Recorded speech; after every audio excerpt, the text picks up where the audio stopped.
Hey guys, I'm the Great Jedi and welcome back to the channel. Now in today's Star Wars news update video, we're going over all the latest confirmed Star Wars information which regards the new upcoming game Star Wars Jedi Survivor and the show Star Wars Visions. So with all that said, let's get right into it.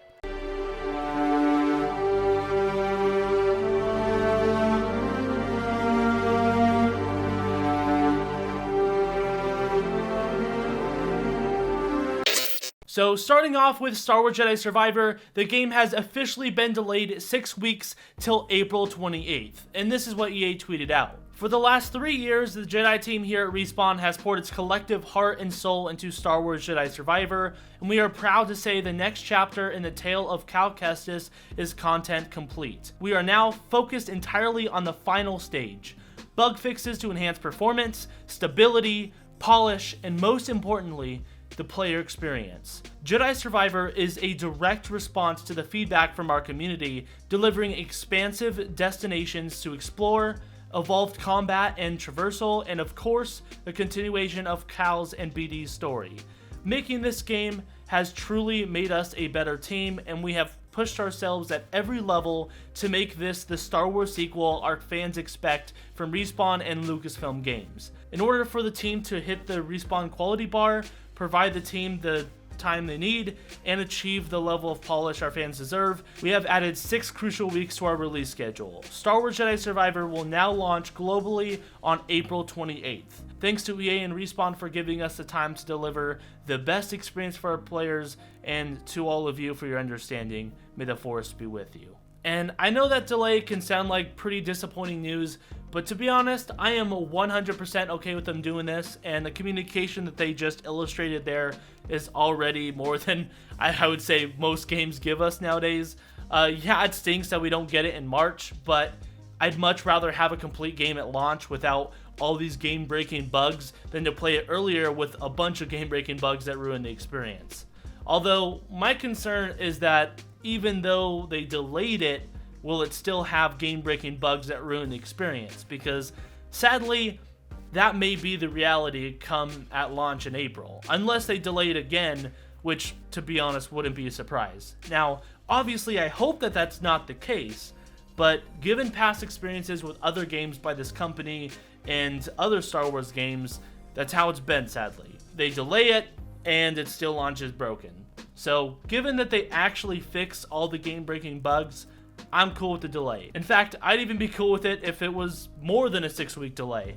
And I'm not here to say, the game has to be perfect, like with no bugs or glitches, because those are expected, especially nowadays, but they should be able to get through playing the game without anything super game-breaking. I mean, that's what we're paying $15 to $90 for, the game, which means that we should be able to play it and finish it, unlike the experience that I had with LEGO Star Wars The Skywalker Saga at launch. I bought the game and couldn't even finish it at launch because there were so many problems.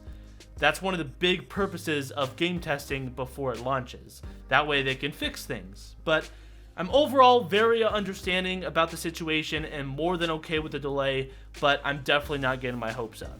And for those that are still a little disappointed about the delay, maybe this can give you some perspective. In an EA earnings call, Andrew Wilson said that our teams are deeply committed to delivering incredible experiences for our players. As part of this commitment, we have made the player-first decision to move Star Wars Jedi Survivor's launch date to April 28th.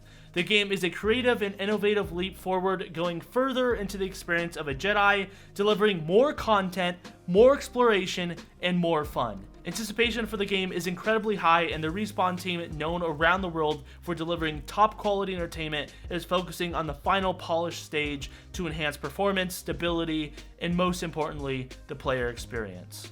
Which is honestly all great to hear.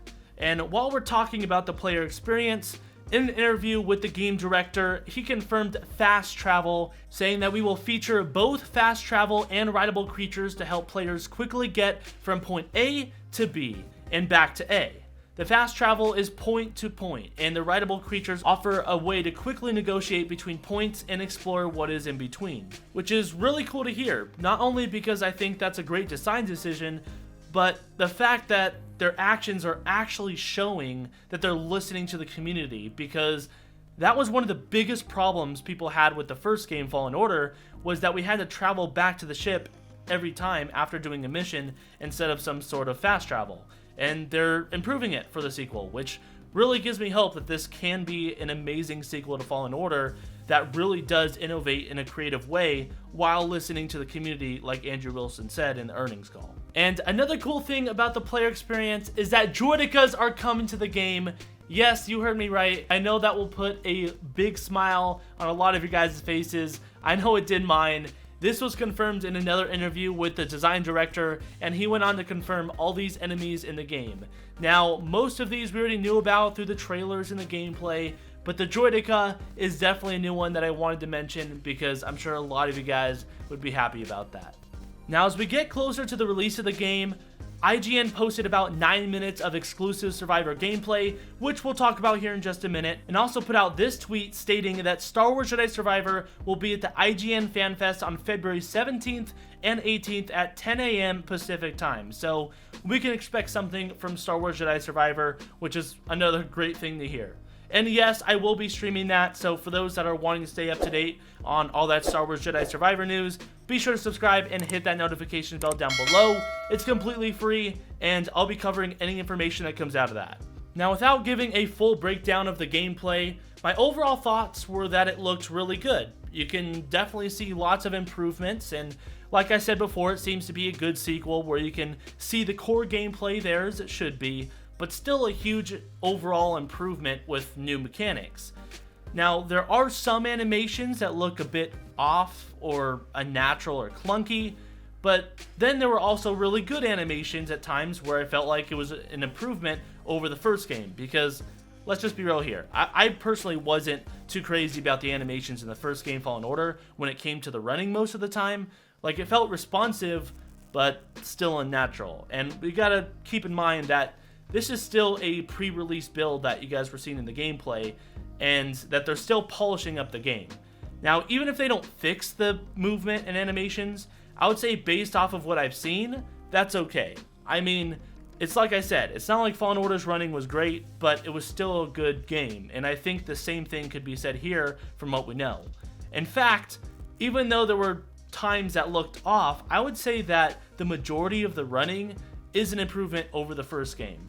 And the parts where it did look pretty clunky when he wasn't running, I feel like it could just be a part of the gameplay in terms of it being a different lightsaber style, where it's more of a heavy approach, which does more damage, but has longer animation, like the developers were talking about. And for those that don't know what I'm talking about when I say different lightsaber styles and are interested, check out some of my previous Survivor News Update videos where I talk about all that stuff.